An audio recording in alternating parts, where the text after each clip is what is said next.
Paré au départ, c'est le podcast de l'agence Visamundi. Sur plusieurs dizaines de destinations, Visamundi simplifie le parcours de tous les voyageurs en aidant à l'obtention du bon document au bon moment. Rendez-vous sur visamundi.co. Bonne écoute. Quand on voyage, on laisse forcément des traces, des données personnelles. Et il semble bien que ces données intéressent beaucoup de monde. C'est tout à fait ça. Les cybercriminels d'un côté et même certains États de l'autre. Exactement. On a l'impression d'être un peu pris en étau, nous les voyageurs. Oui, entre le marteau de la cybercriminalité, qui, on va le voir, vise vraiment le secteur du voyage, et puis l'enclume d'une surveillance qui s'accroît, on a cet exemple de l'Espagne qui fait pas mal de bruit en ce moment. Notre mission aujourd'hui, si on peut dire, c'est d'essayer d'y voir un peu plus clair, de comprendre ces risques. C'est ça, démêler un peu tout ça. Alors, commençons par la menace numéro 1, visiblement pour les entreprises. La cybercriminalité. Le baromètre Alliance en parle comme du risque principal. Et les exemples dans le voyage, oula. Oui, ça ne manque pas. British Airways, par exemple. Grosse fuite de données en 2018, plus de 400 000 clients touchés. Et surtout, ils l'ont détecté super tard. Résultat, 20 millions de livres d'amende. C'est pas rien. 20 millions. Ah oui. Et ce n'est pas fini. EasyJet, 9 millions de clients affectés en mai 2020. Plus récemment, WestJet au Canada a aussi signalé une fuite de données personnelles et de voyage. Bon, pas les données financières, mais quand même. Et j'imagine que ça ne touche pas que les compagnies aériennes. Non, loin de là. On a eu Center Parcs, 20 000 clients. En Italie, un groupe de hackers, MyDocs, qui a ciblé spécifiquement des hôtels de luxe. Ils ont volé, tenez-vous bien, près de 90 000 identités dans 4 hôtels 4 étoiles. 90 000, mais qu'est-ce qu'ils en font après? Eh bien, ces données, elles finissent souvent sur le dark web, vendues pour l'usurpation d'identité principalement. Ça peut aller des faux papiers à l'ouverture de comptes frauduleux. Et on voit même des sites miroirs de musées, de parcs, pour vendre de faux billets. C'est assez protéiforme. C'est fou. Et l'intelligence artificielle, IA, elle joue quel rôle là-dedans? J'ai lu que Booking.com disait que ça rendait le hameçonnage, le phishing, plus dangereux. Oui, c'est vrai. L'IA permet de rédiger des emails frauduleux beaucoup plus convaincants, mieux écrits, mieux traduits. Ça devient plus difficile de les repérer. D'accord. Mais c'est une arme à double tranchant, parce que l'IA et le machine learning sont aussi des outils essentiels pour la défense.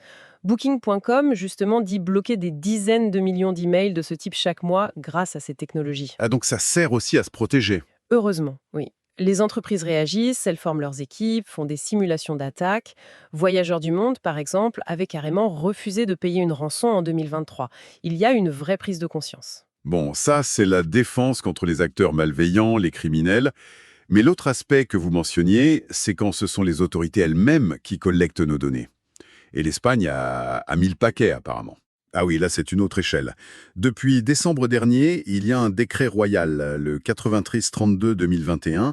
Il oblige tous les hébergements, mais aussi les agences de voyage, les loueurs de voitures, en Espagne, Oui. à collecter une quantité assez phénoménale d'informations sur leurs clients étrangers et à les transmettre tous les jours au ministère de l'Intérieur via une plateforme dédiée. Phénoménal. C'est-à-dire, on parle de quoi concrètement comme données?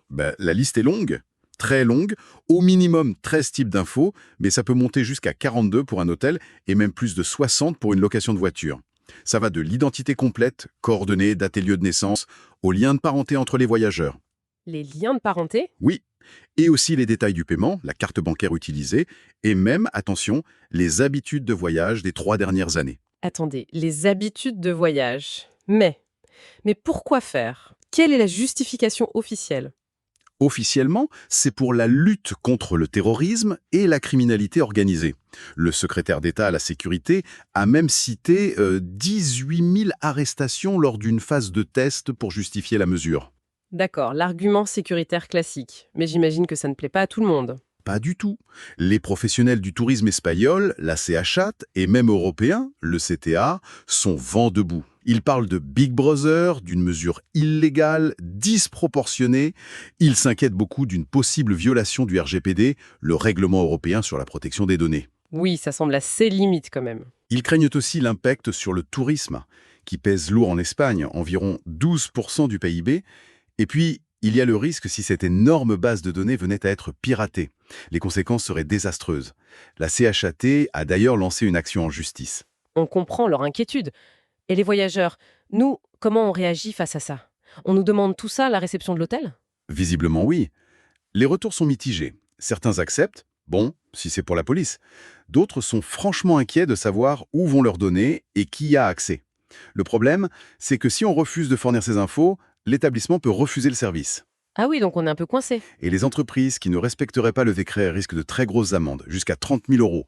Donc la pression est forte. C'est vraiment une situation complexe. Tout à fait. On voit bien cette tension permanente entre le besoin de sécurité collective et la protection de nos libertés individuelles, de notre vie privée.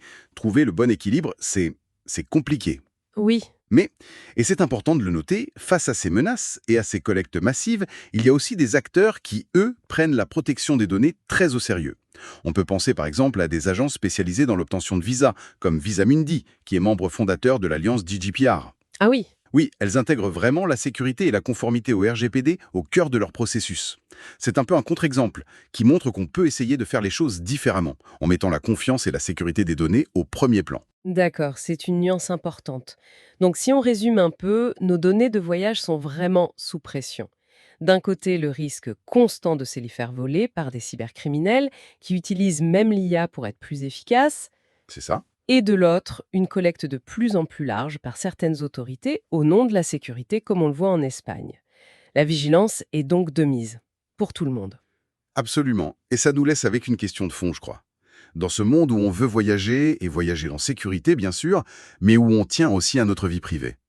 Quel est le juste équilibre? Quelle part de nous-mêmes, de nos informations, sommes-nous prêts à partager? Et surtout, avec quelle garantie réelle que ces données seront bien protégées et utilisées à bon escient? C'est une réflexion à avoir individuellement et collectivement.